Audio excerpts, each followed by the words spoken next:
Hi, I'm Dave, founder of Halloween Year Round, and today is day 2 of my 31 Days of Horror challenge here on YouTube.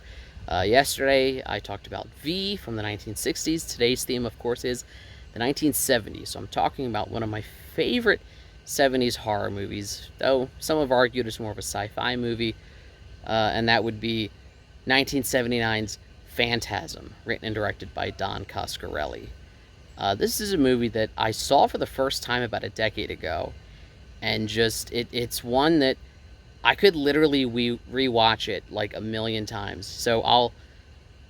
There's like a hypnotic quality to it that just draws me in. That I'll watch it like one week, and the next week I'll have to watch it again. I've honestly lost track of how many times I've seen it, and it's like each time, it's just this weird, surreal atmosphere with the creepy music and the funeral home and Angus Scrimm just like bringing his, Shakespearean theater background and giving it his all.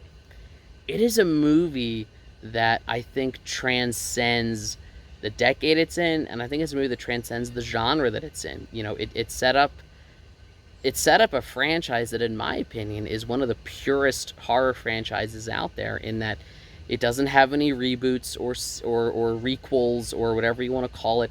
It doesn't have any sequels that abandon the continuity of earlier ones.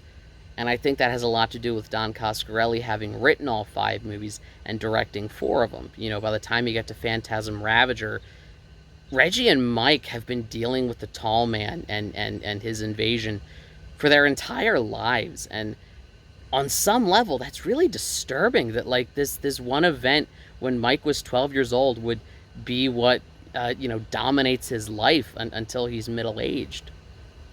And then even after that, if they ever do a sequel.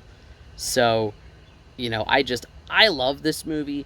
If you've never seen it before and you just want something really weird and kind of surreal that's gonna, hypnotize you and draw you in, it's worth watching. I think it's a great piece of independent cinema. Long before Kevin Smith was shooting Clerks, at the Quick Stop overnight, Don Coscarelli was renting out film equipment on a Friday night, shooting on the weekend, and returning it Monday, because it saved money, because he only had to pay for one day rental Friday night. And, because of that, he could only shoot on weekends, and it took longer. I love a good underdog filmmaker story like that, and I think Phantasm is a great example of it. So check it out. If you haven't seen it, if you have seen it, watch it again. It's streaming. It's on Shudder. It's on Prime. I think it's on Peacock. I think it's on Tube. It's streaming in a lot of places. It's very easy to find the original. It's the later ones you might have trouble finding, especially 2. But definitely worth checking out for our 1970s category today. I will be back tomorrow with a pick from the 1980s.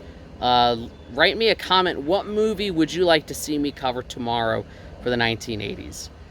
And as always, like, share, subscribe, all the YouTube stuff. If you don't, the tall man will be lingering over your bed tonight. And remember, every day is Halloween.